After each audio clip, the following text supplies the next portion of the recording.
União, que falará sobre o exercício da competência da Advocacia da União no Estado Democrático do Rio. Boa tarde a todos. Professora, Nicolas Alverso, presidente desse grupo, professor brasileiro de Equidade, Adir, Gilmar Mendes, meu ex-chefe, né? Tive o prazer de trabalhar com ele no Brasil, com a Advogada da União, e agora o OAB, Paulo da Silva Chaves, meu grande amigo, Barreto, secretário da Receita Federal. Tratando o tema, eu achei interessante um pouco essa sequência de palestras. Primeiro, porque o ministro Gilmar, ao tratar de justiça judicial, traz a nós um tema de altíssima atualidade, que está, digamos assim, no cerne da formação, do debate da formação democrática do nosso país. E, ao mesmo tempo, a professora Isabel, ao trazer o tema da lealdade, ela traz um outro aspecto que me parece essencial à atividade de nós, operadores jurídicos, e que tem sido transformada nesses últimos anos. Eu digo transformada particularmente na advocacia pública federal e na advocacia pública como todo, também estadual municipal. Mas o fato é que, como todos vocês sabem, a advocacia pública ela surge como uma atividade, uma função essencial da justiça na nossa Constituição de 88. E ela surge como uma instituição organizada, articulada, diferente do que era a advocacia pública anteriormente, já que ela se sustentava uma realidade fragmentária, dispersa, despersonalizada, inclusive, com representações atribuídas ao Ministério Público, consultoria atribuída à consultoria geral, às consultorias dos ministérios, com autarquias autonomamente atuando de forma desarticulada. E nós vemos esse movimento de organização da advocacia pública de Estado um movimento que organiza e torna a dimensão jurídica, de fato, uma dimensão essencial do Estado. É interessante a vivenciar como o ministro Gilmar fala no experimentalismo. De fato, a democracia é uma realidade experimental. O experimentalismo institucional, que na verdade é o experimentalismo da própria atividade democrática brasileira, da construção da nossa democracia. Na medida em que nós, como cidadãos, vivemos um processo constante de escolhas em relação aos nossos futuros. E nesse passo, por exemplo, eu me lembro, Gilmar, naquele nosso debate da formação da Procuradoria-Geral Federal e da carreira de Procurador Federal, que foi tido à época, debatido à época como um grande trem de alegria e se mostra hoje um elemento essencial da organização do Estado brasileiro. Então, a nossa experiência democrática passa por uma compreensão dos nossos papéis, das nossas atribuições como agentes do Estado e como agentes fora do Estado nessa realidade. Então, como nós falamos, por exemplo, da advocacia, dentro do complexo que é a universidade das funções essenciais da justiça, nós percebemos de um lado do Ministério Público, de um lado da advocacia, de um lado da defensoria e de outro da advocacia pública como um todo. E aí surge uma questão que me parece essencial na definição dessas vocações. O que nos torna essencial a justiça? O que nos caracteriza substancialmente para o exercício, para essa, digamos assim, destaque constitucional que nos é atribuído a todos nós que somos operadores jurídicos. Me parece, em primeiro lugar, e na origem havia uma visão muito, digamos assim, centrada, uma ideia de controle, como uma ideia, digamos assim, de prerrogativa da fala jurídica. Então, compete ao advogado dar orientação, compete ao advogado público, exclusiva fala jurídica do Estado, compete ao Ministério Público, à função fiscal, compete a esses agentes um certo senso de controle jurídico. Essa visão inicial me parece absolutamente incorreta. Primeiro, porque nega a própria ideia de cidadania, já que todos os cidadãos no Brasil são, por definição, operadores jurídicos, já que todos eles são portadores de direito e todos eles são juízes dos seus direitos. São juízes do exercício dessa pretensão jurídica que produz, em última análise, a, digamos assim, conflitualidade e harmonização do nosso sistema. O nosso sistema processual, ele não protege somente aqueles que têm direitos. Ele, do ponto de vista processual, protege também quem tem pretensão a direito. Nós pretendemos ter o direito, temos direito a postular o acesso à justiça. Mesmo que nós não temos, em princípio, ou possamos não ter esse direito, já que isso, em última análise, é um resultado desse mesmo processo. Então, o que acontece objetivamente dentro dessa realidade é que, ao lugar do exercício dessa prerrogativa, da exclusividade da fala jurídica, nós exercemos um papel muito mais de mediação destas falas jurídicas, de uma mediação dessas conflitualidades jurídicas que se instalam constantemente dentro da sociedade e, fundamentalmente, constantemente dentro do Estado. Porque o Estado, do ponto de vista de competências, ele possui uma complexidade que é equivalente à complexidade da nossa sociedade. Nós vivemos hoje dentro do Estado brasileiro conflitos que não são aqueles conflitos usuais entre os pretendentes ao desenvolvimentismo, ao investimento versus aos movimentos sociais. Hoje nós vivemos cada vez mais conflito entre os próprios movimentos sociais. Na medida, por exemplo, em que uma área quilombola, que é garantida pela Constituição como um direito coletivo da terra daquela comunidade, se sobrepõe a uma área de demarcação de terra indígena. Simultaneamente, áreas que muitas vezes foram submetidas ao processo de apropriação por reforma agrária e estão localizados vários pequenos agricultores que foram relocados dentro desse processo. E que muitas vezes, por incrível que pareça, se sobrepõem a áreas ambientais demarcadas e declaradas pelo Estado brasileiro, muitas vezes áreas exclusivas. Essa realidade é uma realidade que perpassa constantemente a nossa atividade dentro do Estado. E é um objeto constante de mediação e de, digamos assim, uniformização. E aí entra o papel, digamos assim, específico, me parece, que eu considero dos operadores jurídicos, e no caso da advocacia pública do Estado, um papel proativo. Não mais como aquele agente que dita o direito para o seu para quem ele faz a consulta, mas aquele que procura produzir soluções jurídicas conformes e harmonizadoras do sistema e que viabilizem as possibilidades da própria texto constitucional, mas também as possibilidades da governança do Estado. Nós temos hoje, e me parece presente, uma lógica, digamos assim, de excluir do Estado do governo. Nós contrapomos governo e Estado, como se governo fosse aquela faceta malévola, aquela faceta, digamos, muitas vezes deturpada da realidade estatal, e de outro, aquela realidade estatal pura, homogênea, técnica, digamos assim, com falas puras em relação à sua própria atividade. Essa visão me parece absolutamente deturpada, porque primeiro ela nega o próprio sentido da democracia. Por que ele nega? Exatamente porque o Estado brasileiro, excluindo a sua realidade de representação política, é meramente uma técnica de burocracia. É um sistema de competências organizado com atribuições dentro desse Estado, que se isola e fundamentalmente se cartorializa em relação à própria sociedade. Se tornam verdadeiros carimbadores de procedimentos.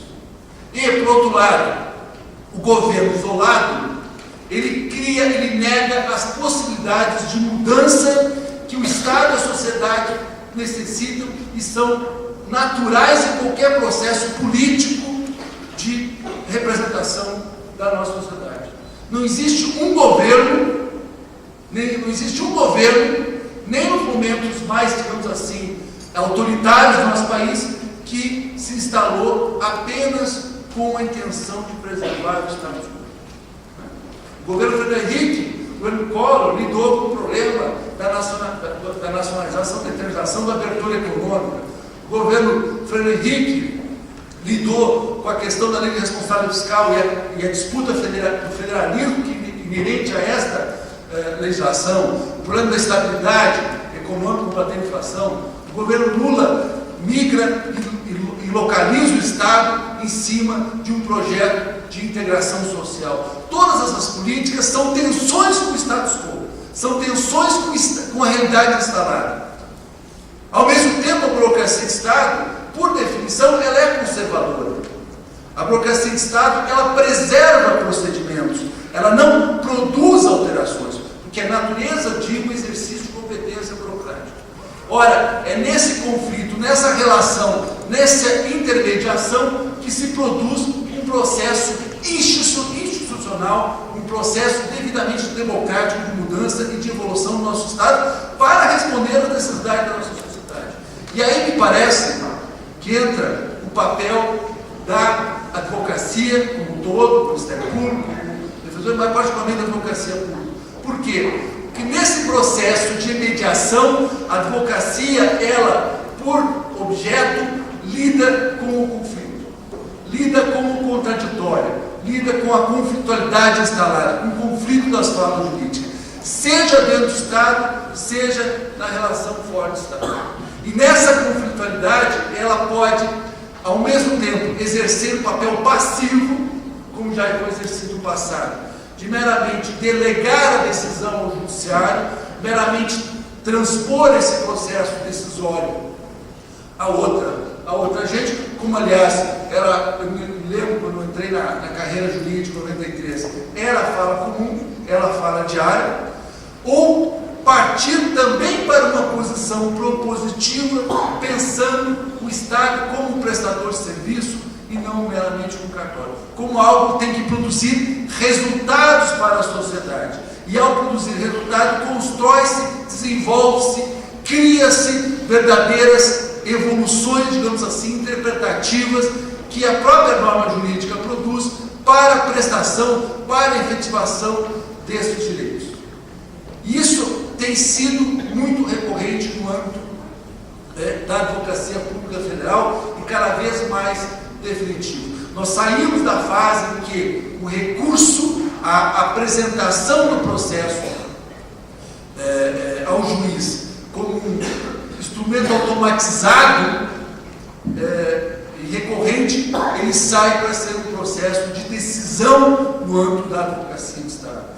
Ou seja, recorre-se ou não recorre-se, digamos assim, é um processo que é exercido cada vez mais abertamente como um processo de decisão, de escolhas que a própria advocacia pública faz em favor da sua seu cliente, que é a administração pública, que é a governança do Estado e da solução do conflito. Isso de forma a evitar um processo, digamos assim, de judicialização que é produtor de verdadeiros esqueletos, já que muitas vezes as decisões elas são tomadas de maneira anacrônica. O judiciário, por mais que exerça de maneira ativa a sua competência, ele tem questões que ele não tem como resolver.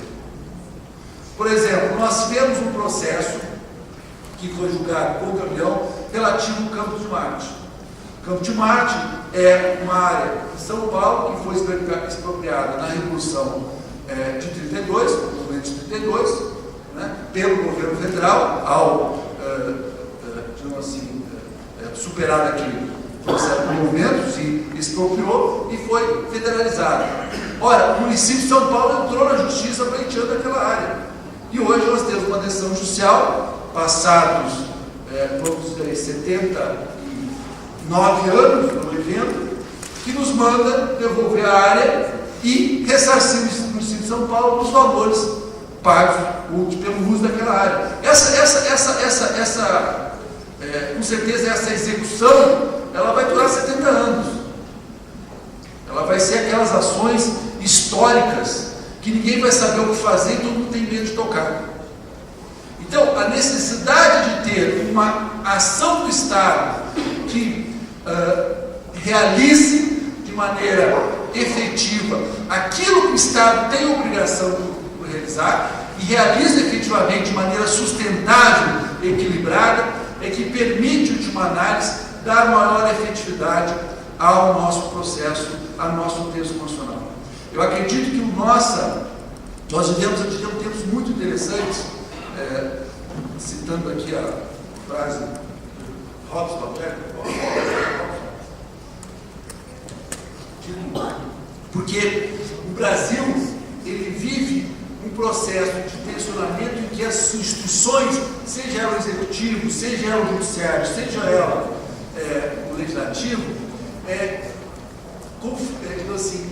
conflituam-se e harmonizam-se dentro do processo efetivamente democrático em que essas instituições exercitam as suas competências ou, ao não exercitarem, como muitas vezes acontece no profissional, potencializam, são tensionadas pelo exercício de outras competências.